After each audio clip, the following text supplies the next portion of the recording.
Here's a website that makes histograms.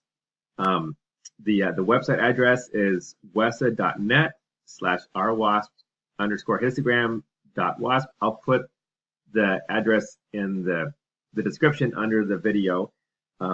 Suppose you have some data. Say you have a spreadsheet, and the spreadsheet doesn't do histograms, let's say, and so you have a bunch of data. You can copy and paste it.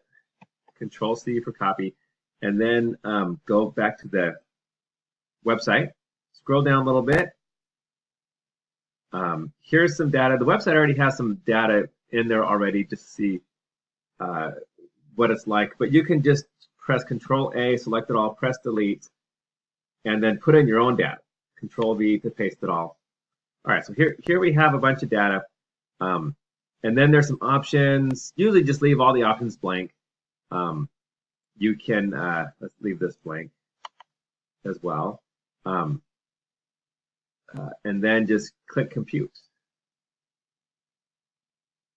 And then it's making a histogram for you. Here it comes. All right, now scroll down. Here, it's down here at the bottom.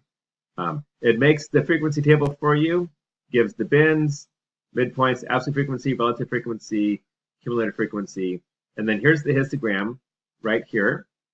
If you like, you can right-click, you can copy and paste it, copy image, or save the image if you'd like.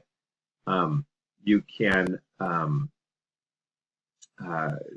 redo it if you don't like how it looks. Let's say there's too many bins or not enough bins, or it's too big, too small. Just go back up to the options.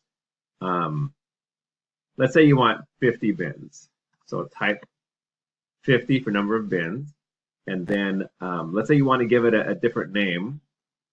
Something like, say, distribution of test scores, and you want a different variable.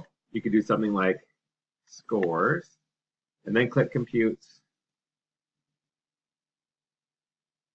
And then it's recomputing the histogram, making more bins.